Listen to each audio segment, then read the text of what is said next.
Stay focused, don't listen to nobody. What's on your mind, just do it. Cause what's destined for you, you gonna get it. Nice. What's up? Another reaction. This time I have serial killers that are still active today. For That are literally not discovered or in prison. 5 Long Island murders. A serial killer is behind bars. Police are on the lookout for a possible serial killer. Did you know that at any one time, there are between 20 and 25 active serial killers targeting innocent people across the USA? Lurking in the darkest corners of the world, they stalk the streets, highways, suburban communities, and even urban centers looking for their next potential victim. These sociopathic criminals devoid of feeling empathy, who find joy in taking lives, could be anywhere. The term serial killer brings the pictures of people like Ted Bundy, John Wayne Gacy, and Jeffrey Dahmer to mind. Jeffrey Dahmer, I saw the series of him killing gay people But there are numerous, and black person. much more dangerous and terrifying killers out there who still haven't been caught or even identified. Many have left behind multiple victims, and there could be even more who haven't been discovered. Law enforcement agencies have been trying to find them, but so far, they've had no luck, and several serial killers have evaded justice. Here are the 10 most dangerous serial killers who are still active today. Number 1, the Long Island serial killer. Long Island. The Long Island serial killer rose to fame when police investigators discovered human remains near Gilgo Beach on Long Island's South Shore. The bodies started showing up in 1996, and for the next decade, they kept finding more. However, it wasn't until the year 2010 that a discovery finally led them to conclude that all these victims could be the work of a single criminal, dubbed the Long Island serial killer. He's also been named the Gilgo Beach Killer and the Craigslist Ripper. The corpses of his victims weren't found until 2010. In December of that year, Suffolk County Officer John Maloa and his specialized cadaver dog were searching for a local woman named Shannon Gilbert, who went missing 7 months earlier. But as the dog tried to pick up her scent, it led Malia to something much more horrifying. The dog had discovered the remains of 4 bodies, all within 500 feet of each other. An investigation was immediately launched into the so-called Gilgo 4. By the end of 2011, Gilgo. This guy, imagine 10 years, from 95 to 2010, killing only women. it actually discovered 6 more bodies near the decade. same stretch of Ocean Parkway along the beach. Even today, 4 of the total 16 victims remain unidentified. Police also believe there could be as many as 6 more victims linked to the Long Island serial killer. Despite rigorous 16 women killed. investigation and countless leads, the case repeatedly ends up going cold. The Suffolk County Police sometimes release new evidence, hoping to identify more victims, but this incredibly smart criminal has managed to stay unidentified for more than 2 decades. The discovery made by Officer Malia and his dog during a remote search of the area began a lengthy investigation into almost 20 years worth of deaths by an unidentified suspect. Today, it is believed that all of his victims were women, except for one. The first 4 bodies found belonged to Megan Waterman, who was 22 years old, Maureen Brainerd Barnes, who was 25 years old, Melissa Bartholomew, who was 24, and Amber Lynn Costello, who was 27 at the time of her death. Investigators also found that the Gilgo 4 had multiple things in common. They had all been street workers who used Craigslist to advertise their services online before they disappeared. Each woman was found in an individual burlap sack. According to the autopsy results, they all died from strangulation. The next 4 victims They strangle, bro. discovered in March 2011 were not wrapped in They got burlaps, strangled. and only one of these 4 bodies was identified. It belonged to 20-year-old All in their 20s. Jessica Taylor. Late into the investigation, Shannon Gilbert's body was also discovered in Oak Beach. Police also released the full audio of Shannon's call to 911 in May 2022 in hopes of getting any answers in the case. They're also offering a $50,000 reward for any information that may identify the 50k just for information. Bro, you know, they want Long to. Island serial killer. But so far, he's managed to escape law enforcement. and could be targeting more people. Number 2. The I-70 Killer. Oh, he never got caught. The I-70 Killer is an unidentified American serial criminal. He's believed to have taken the lives of 6 store clerks in the Midwest during the spring of 1992. He's been named the I-70 Killer because the stores in which his victims worked were located just a few miles off of Interstate 70. The victims of this serial killer were mostly young, petite-looking brunette women. Although one victim was a man, many believe that the criminal expected a woman in the store since it had a woman's name. All the stores he attacked were specialty stores, and he only robbed them of small amounts of cash. Investigators also suspect that he was the perpetrator behind the shooting of 3 more clerks in Texas between 1993 and 1994. One of these clerks survived. The I-70 Killer is also allegedly the person who took the life of a store clerk. I wasn't even alive. Terre Haute, Indiana, back in 2001. His spree began in April 1992. Wasn't even born. 93, 94. The death of 26-year-old Palin. He's been named the I-70 Killer because the stores in which his victim climbing a hill. The two were working at the La Bride d'Elegance bridal shop in Wichita when he attacked them. This was the only case related to the I-70 Killer involving multiple victims. Investigators think that he was under the impression that there was just one woman in the store. The other 3 victims were Nancy Kitzmiller, Sarah Blessing, and Michael McCown. No one knows who committed these horrendous crimes, but there was one clerk at a nearby grocery store who saw the suspect climbing a hill towards I-70 when Sarah Blessing was attacked. All the victims were conclusively linked when a St. Charles detective suspected a connection. All the crimes were committed using a .22 caliber firearm, and the perpetrator had a distinct type. They were all shot in the back of the head, and all the stores were robbed. The other was like the 16 were strangled. In this guy, they're all shot in the head. Also like women. The crimes occurred at slow times of the day. When stores were mostly deserted, and several of them were in strip malls near I-70. Witness descriptions did help police produce 2 composite sketches and a physical description. He's described as being a white man in his 20s or 30s. He was tall and had lazy 20 to 30. In this series, maybe like what, 50? eyelids and sandy blonde or reddish hair back in 1992. An age-processed version of the composite sketch was published in 2022 to show what he may look like today. Investigators think he's between 52 and 70 years old today, if he's still alive. Number 3.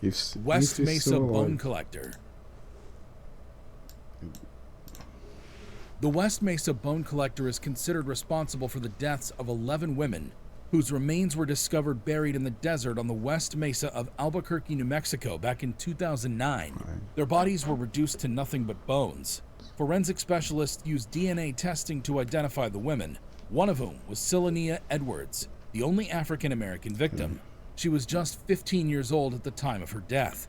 The bones were discovered by Christine Ross, who was headed out for a walk on a cool February evening. The last thing she was expecting was to stumble upon the remains of the victims of the most mysterious serial killer case in New Mexico's history. Ross lived in Westside Albuquerque, a suburban area with open roads, cul-de-sac, and spacious yards. She and her dog, a Shar-Pei mix named Ruka, began walking towards an empty lot near her house. It had only recently been cleared to make way for new construction. She removed Ruka's leash, and the dog seemed excited to be able to run around in open space, but it had actually found something sinister.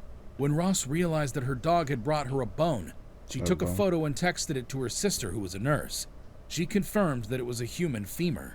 Ross and Ruka rushed home and called the police. This kicked off a string of investigations that eventually... They realized there was a serial killer when they found the bone. They found the dog find a bone walking. Actually unraveled the tale of the largest serial killer. Oh my god, bro, what I'm saying. She confirmed that it was a human femur. Ross and Ruka rushed home and called the police. This kicked off a string of investigations that eventually unraveled the tale of the largest serial killer crime scene in American history. Ida Lopez, a detective working for the Albuquerque Police Department, had been searching for these women. Like a femur. Femur is like the leg part of the bone.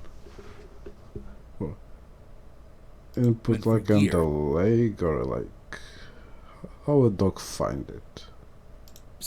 She noticed that the missing women from Albuquerque were often young women from disadvantaged backgrounds. Ida started calling these missing women her girls, adopting the responsibility of looking for 17 women who disappeared between 2001 and 2006. She was able 17 people in 2001 2006. So many like to find their families and learn Never things found. about them. Many of these women had lived a difficult life, with most being involved in street work. People who knew them told Ida that they also had a history of substance abuse and connections to gangs. A man named Joseph Blee was suspected of being the West Mesa bone collector. Police and his friends and family suspected him due to his history of odd behavior and repeated stalking incidents in the area. His DNA had been found on the remains of one of the victims. He admitted to the police that he knew her and had previously hired her. He is currently serving a 90-year sentence for a string of assault convictions. The other suspect, Lorenzo Montoya, died in 2006 before any of the victims were found. He also had a history of lurking in the area and picking up a woman and then assaulting her. He was also reported for assaulting and threatening his girlfriend at the time. A professor from New Mexico named Dirk Gibson, who's known for his books about serial killers, said that he believes the West Mesa bone collector did not have personal motives, but was instead a commercial serial killer who disposed of the women in exchange for money. He also proposed that the perpetrator is someone familiar with the area, but is not a local. February 2022 marked the 13th anniversary of the West Mesa deaths, but unfortunately, the person behind these is still roaming free and hasn't been identified. Continuing investigations uncovered 8 more missing women whose disappearances could be connected to the West Mesa case. All these women were reported missing between 2005 and 2006, just a year after the first group of women disappeared. Number 4. So it was like 20 years ago. Belize Ripper. The Belize Ripper is an unidentified Belizean serial criminal who is responsible for the abduction, assault, and deaths of 5 girls in Belize City between the years 1998 and 2000. So far, no one has been convicted for these crimes, despite the extensive investigation that was aided by the FBI and Scotland Yard. All the cases remain unsolved. It all started in September 1998 when 13-year-old Sherilee Nicholas The most of like I see when serial killer start is like in the 90s. a 5th grader at Wesley Upper School, went missing while walking towards the school. Her whereabouts were not known until October, when her body was discovered in a pool near the George Price Highway. She was found They kill woman and never get caught. wearing the clothes of another girl who had gone missing just 2 days before the body was found. The second girl was 9-year-old Jay Blades, whose remains were recovered 6 Oh, this guy kills like children. months later. In March 1999, another 12-year-old girl named Jackie Fern Malik vanished during 39 recess years. while playing in the school playground. Her body was found 2 days later in a puddle along a dirt road, close to where Nicholas was found. Other victims include Erica Wills, who was 8 years old, Only and 8. Noemi Hernandez, who was 14. The deaths of these young girls caused panic in the tiny country. A national curfew was imposed, and guards were posted at school. During the months following the last death, several people reported a man driving a red car who was wearing a stalking mask. He unsuccessfully tried to attack and kidnap girls in Belize City. Unfortunately, he was never located. A pathologist, Dr. Mario Estradabran, revealed in 2001 that before dying, the victims were plied with alcohol and other illegal substances. The Ripper used the same instruments in all 5 cases. Some experts believe he either has a medical background or access to surgical utilities. Authorities also speculated that more than one person could be involved in this. No new leads So were he could be not be alone. And he might be like a medic with some knowledge. reported after that, and the Belize deaths are considered the country's greatest cold case. Number 5. The Chicago Strangler. Since The Chicago Strangler is an unconfirmed serial killer or a group that law enforcement believes is responsible for the deaths of a number of women in Chicago. Between 1999 and 2018, at least 50 women, most of whom were black, were assaulted in a disturbingly similar manner. All these women died by strangulation in Chicago's south and west sides. The city police deny that any one person is behind these deaths, but others point to the similarities between the cases, including location, method, and victimology, to suggest that a serial killer has been targeting the women of Chicago for more than 2 decades. 2 decades, 20 years? Between 1999 and 2019, a 99 total of and 20, like. 75 women between the ages of 18 So it stopped like 4 years ago. and 58 died by strangulation in Chicago. By the end of 2019, police had only What?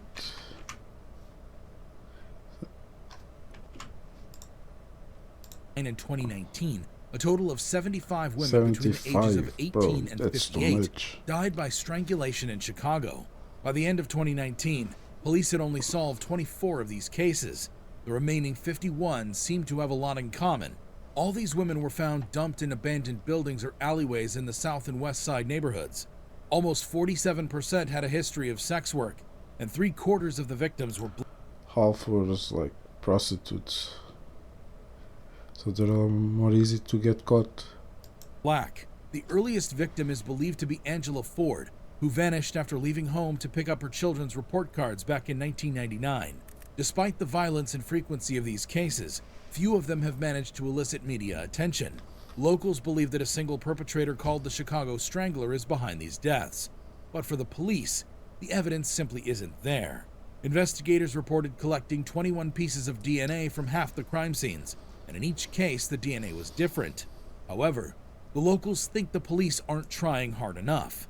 To this date, one of the 51 deaths has been solved. The victim was Diamond Turner, who was assaulted by a man she had a relationship with. Thomas Hargrove, the creator of Maps, suggested that a man named Darren Dion Vaughn could be the perpetrator. But so far, police have found no connection between him and the Chicago deaths.